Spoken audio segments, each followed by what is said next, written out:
Pour ce numéro spécial Séville, nous avons concentré notre action sur le quartier de Santa Cruz, le centre historique de Séville, en visitant les incontournables, Alcazar, cathédrale Giralda et évidemment tout le quartier de Santa Cruz. C'est parti pour 3 jours de visite à Séville.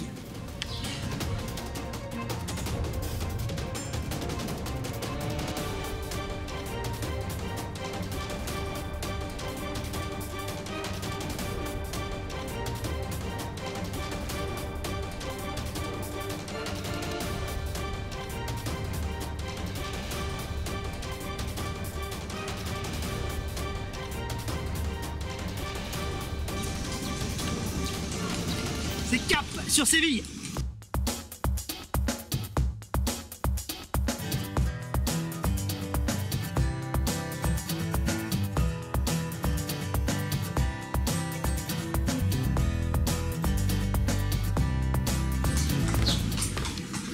Juste une bonne idée, juste à côté de l'Alcazar, l'office du tourisme, le plan de la ville et puis surtout tous les horaires des monuments, fermeture, etc. Ça c'est bon.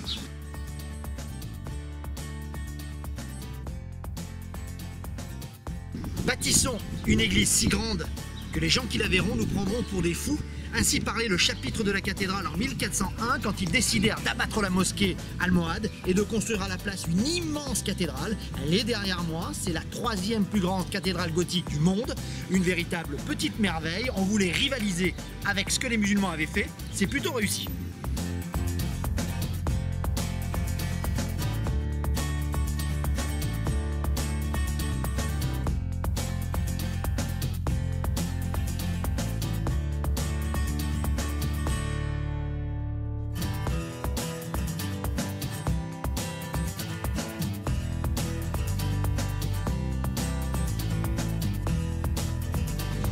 D'emblée, le visiteur est frappé par la taille et la richesse de cet univers de fer forgé, de pierre et de vitraux. Sachez que les voûtes culminent à 56 mètres de haut, la nef 130 mètres de long, 76 mètres de large. Je vous l'ai dit tout à l'heure, c'est la 3e plus grande cathédrale gothique du monde.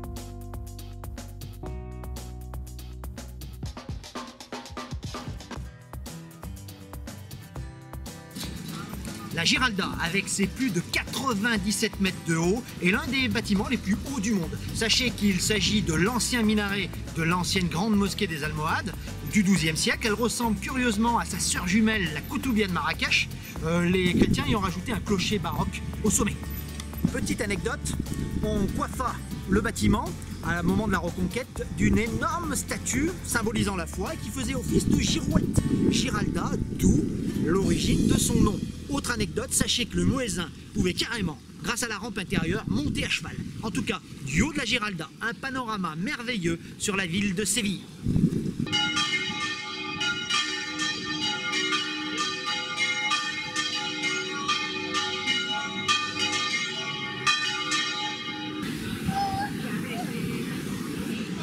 Séville change du tout au tout quand la nuit est venue, tout s'embrase. Derrière moi, la Giralda paraît plus belle que jamais.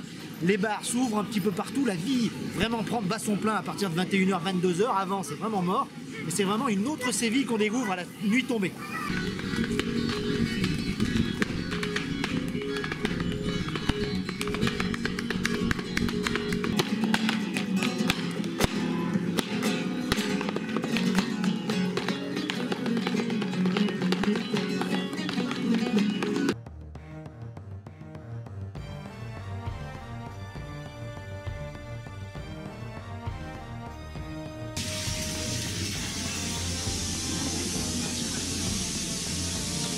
Visite de l'Alcazar, très prisé, un conseil, venez-y de bonne heure, il est 9h, ça ouvre à 9h30, il y a déjà la queue, donc après c'est carrément mort.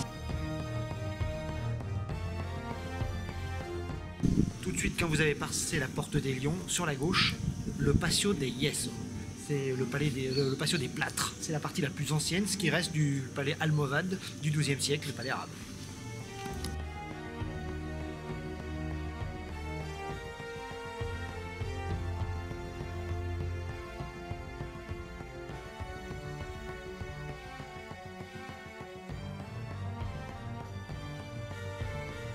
La visite à ne pas louper sur Séville, le Real Alcazar, une vraie merveille, des palais, des patios, des portes magnifiques ouvragées, des dorures de partout. Ce n'est pas un palais, mais plusieurs. Chaque époque a rajouté, évidemment, embelli, agrandi ce palais magnifique qui date pour les origines du Xe siècle. Véritable joyau de l'art mudéjar, je vous rappelle, mélange entre l'art chrétien et l'art musulman, le palais de Pierre Ier, qu'on disait Pierre le Cruel, est une véritable merveille, une pépite. C'est le noyau central du palais.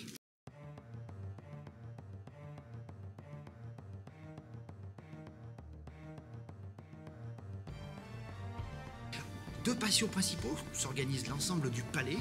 La partie officielle, politique, où on reçoit les ambassadeurs, etc., c'est le patio des demoiselles, et la partie privée, la partie de vie des princes, c'est le patio des poupées, où nous irons tout à l'heure. Petit conseil, dépêchez-vous, laissez les touristes aux caisses et visitez les premières cours, courez au salon des ambassadeurs et au patio des demoiselles. Vous avez de la chance d'être 4-5 minutes à peu près les seuls. Ensuite, ça va être un petit peu la bousculade. Donc ça, c'est un conseil. Vous êtes dans la pièce la plus spectaculaire de l'Alcazar. C'est le salon des ambassadeurs, une coupole hémisphérique en cèdre du XVe siècle fabuleuse.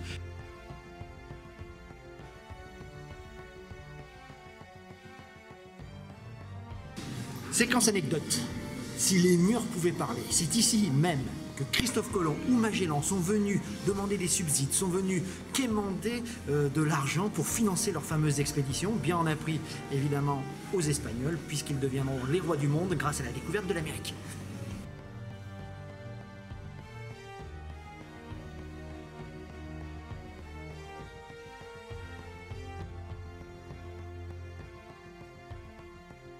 Beaucoup plus intime, juste à côté du patio des demoiselles, le patio des poupées, drôle de nom en effet, mais paraît-il qu'il y a des petites figures de poupées qu'on peut voir sur les parois, à vous de chercher. En tout cas, on est dans le domaine de la vie privée des princes, c'est là que s'organisait leur vie de famille, et que s'organisait évidemment le côté intime de la vie de ce palais fabuleux. Le noyau principal du palais date de 1362. Un air de famille avec l'Alhambra? Oui, évidemment, puisque les princes de Séville ont fait venir des artisans et des artistes de la ville de Grenade spécialement pour l'occasion.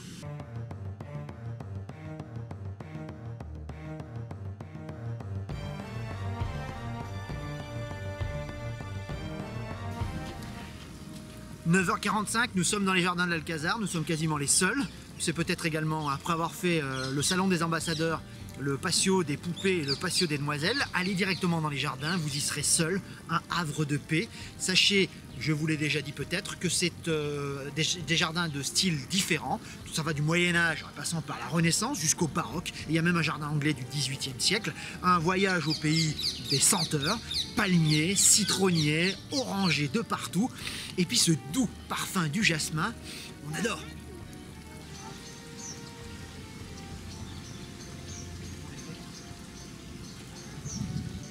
Il faut savoir que 4/5 de la surface totale du palais de l'Alcazar à Séville sont occupés par des jardins magnifiques. Aux heures les plus chaudes, c'est un véritable ravissement d'aller s'y promener. Un peu de fraîcheur, ça fait du bien.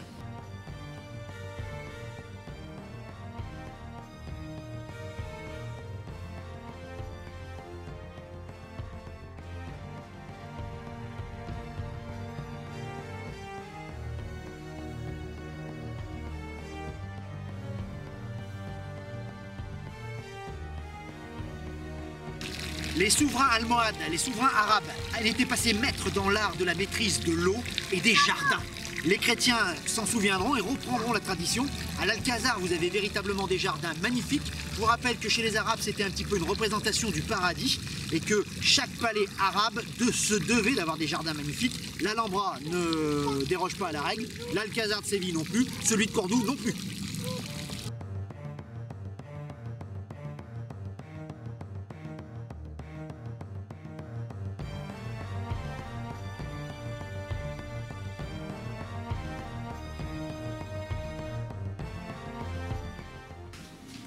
Instant magique, ne quittez pas les jardins de l'Alcazar sans avoir visité, sans être passé sous l'Alcazar au bain de Donna Maria de Padilla. Un instant magique, une enfilade de pièces d'eau et de rocailles. Vous êtes sous le palais de l'Alcazar. C'est vraiment merveilleux. Si vous avez l'occasion d'être tout seul à l'intérieur, c'est encore plus beau.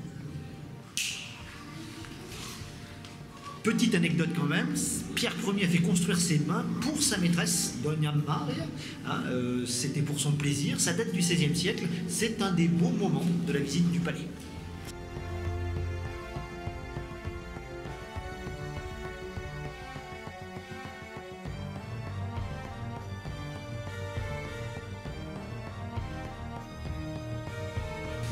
Deuxième partie de la visite, qui est aussi également très jolie, le palais gothique ou salon de Charles Quint, dont la pièce maîtresse est derrière moi, la salle des fêtes. L'ensemble du bâtiment avait été transformé au XVIIIe, ça c'est la partie la plus ancienne, XIIIe siècle. Levez la tête, les croisées d'ogives sont fabuleuses. Petite anecdote dans le palais gothique, c'est ici que Pierre aura son surnom, Pierre le Cruel. Il va égorger de ses mains son demi-frère et il aurait un petit peu fricoté avec sa femme. Bon, évidemment, pas touché à la femme de Pierre le Cruel.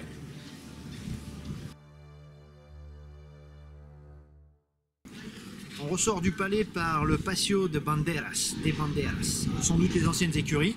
Sachez que c'est d'ici que vous avez le plus beau point de vue sur la Giralda.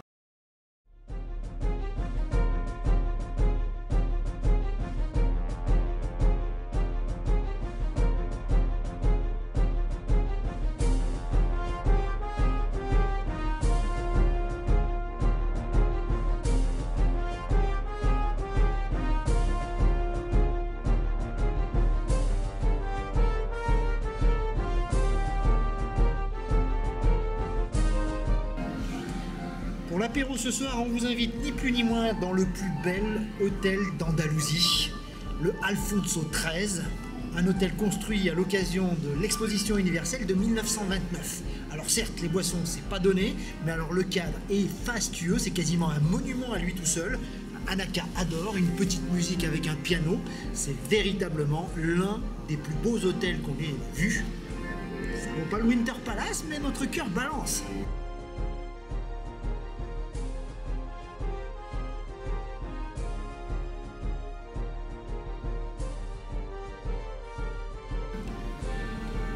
Alors on n'a pas les moyens de se payer une chambre, hein, quoique on reviendra un jour à l'occasion des hôtels de légende, pourquoi pas, c'est à peu près 200 € je pense la chambre. Ah, par contre, venir y boire un coup, une bière, ça vaut 6 € à peu près, il n'y a pas de quoi se priver, c'est vraiment un moment enchanteur, un moment exceptionnel, hors du temps. On vous encourage également, pourquoi pas, à venir y manger, c'est pas donné, une vingtaine d'euros pour un bon repas, mais le cadre les vaut largement.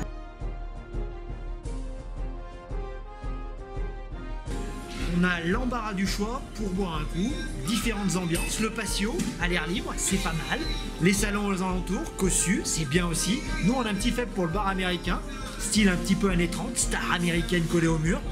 Pour moi ça sera un métropolitain, à vous de voir.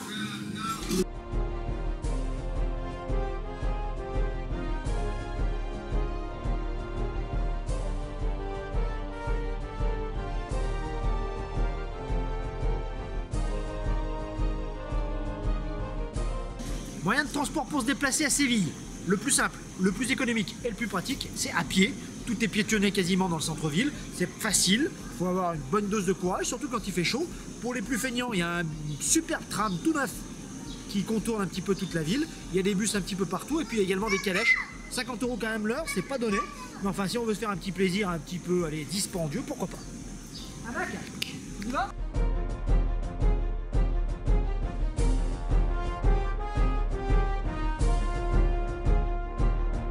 La tour des Oro qui est derrière moi est une magnifique tour d'époque musulmane, almohade, elle date du XIIIe siècle.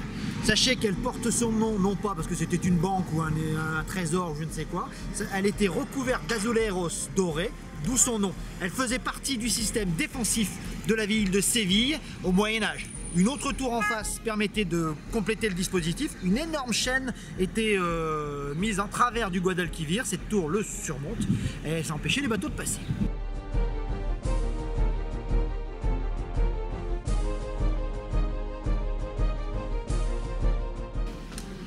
La tour abrite le petit musée, mais très beau, musée de la marine. 3 € l'entrée. On peut monter au sommet évidemment pour avoir une vue superbe sur le Guadalquivir. Derrière moi, la Santa Maria de Christophe Colomb.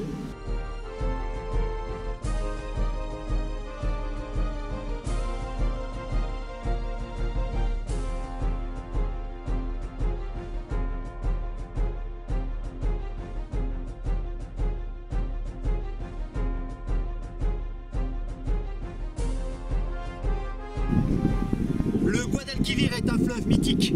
Depuis la plus haute antiquité, des Visigoths, les Romains, les Arabes et les chrétiens se sont installés le long de ce fleuve qui est très navigable. C'est ici également qu'arrivaient les galions chargés d'or, d'épices et de richesses du Nouveau Monde. Au bord du Guadalquivir, une belle balade sur le cours Christophe Colomb. Bon, un peu en travaux en ce moment, mais quand ça sera fini, ça sera beau. Derrière moi, l'antique quartier de Triana, le quartier des Gitans, quartier des céramistes également, un quartier beaucoup plus authentique, beaucoup plus sévillant que le quartier de Santa Cruz qui est devenu très touristique. Donc c'est une immersion dans la vie des Sévillans. Ouais.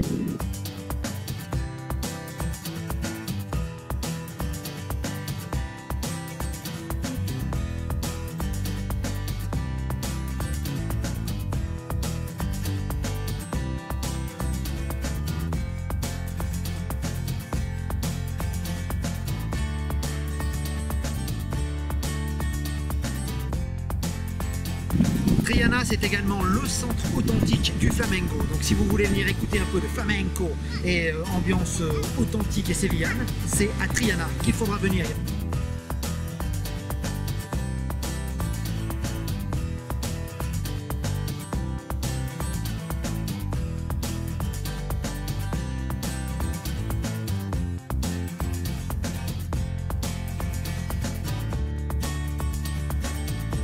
Triana, c'est, je vous l'ai dit, l'âme de Séville, un ancien quartier très populaire. Les rues qui sont derrière moi ne sont pas rares, très belles, très peu de monde. On est à l'ombre, le Guadalquivir en fond. Un bon moment, un de nos coups de cœur sur Séville.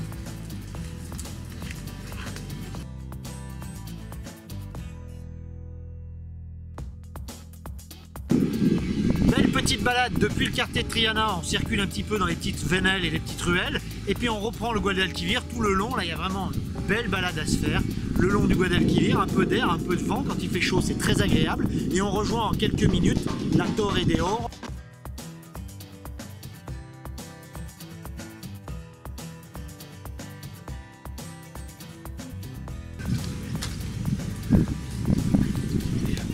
Allez, petite entorse, on va faire les touristes. Il est 20h30, on va faire une petite croisière sur le fleuve mythique qui est le Guadalquivir, l'antique Bétis. 1 heure de visite, 15 €. Bon, allez, pour une personne, pourquoi pas, ça va nous permettre de faire un tour de la ville, d'une vue d'ensemble. Allez, bonne balade. Sachez qu'il y a des bateaux à peu près toutes les demi-heures, de 11h jusqu'à 22h. Donc il n'y a pas de quoi se priver, nous on est partis. Port d'embarquement, tout de suite au bas de la Tour de Oro. 1 heure de balade au fil du fleuve, au fil du Guadalquivir.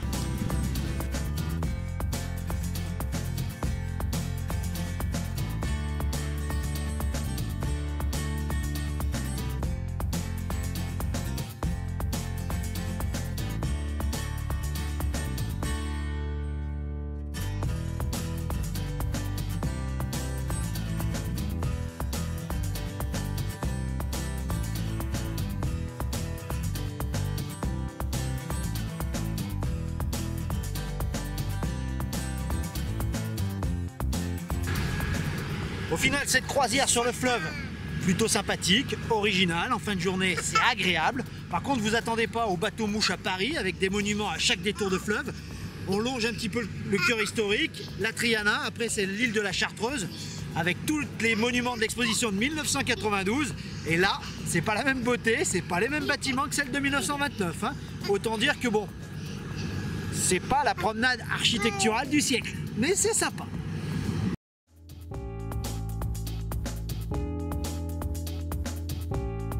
À 2 pas de la place d'Espagne, le parc Maria Luisa, le véritable poumon vert de la ville. Aux heures les plus chaudes, s'y balader est un enchantement. Il y fait frais et on se croirait presque dans la jungle.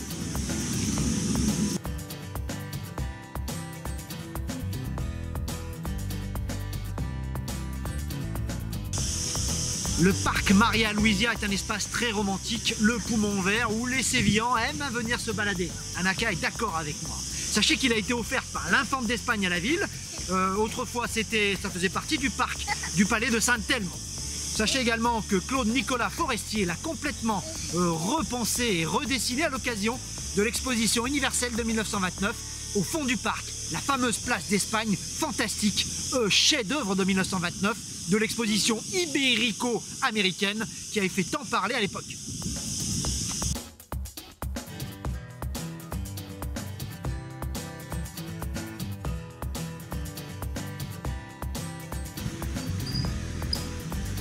Cette place gigantesque en demi-cercle est l'œuvre de l'architecte sévillan Aníbal González. Elle est immense, elle était le clou du spectacle de l'exposition universelle.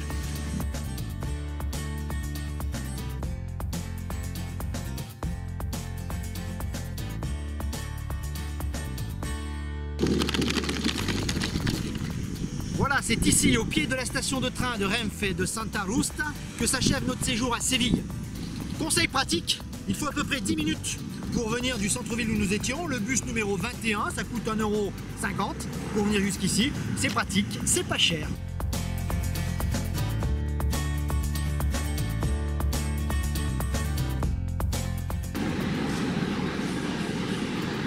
Suite du voyage, direction Cordoba. 1 heure de trajet en train grande vitesse, l'avant comme ils appellent ici, 20 € le ticket, c'est pas cher, c'est rapide. Direction la suite du voyage, Cordoba. Conseil pratique, si vous prenez le train en Espagne, venez suffisamment à l'avance, n'arrivez pas à la dernière minute, il y a des contrôles bagages comme dans les aéroports, donc il faut quand même un petit peu de temps avant de passer de l'autre côté et de pouvoir monter dans le train. C'est propre, c'est calme, c'est pas cher, 20 €, 45 minutes on est à Cordoue, vive la Renfe espagnole.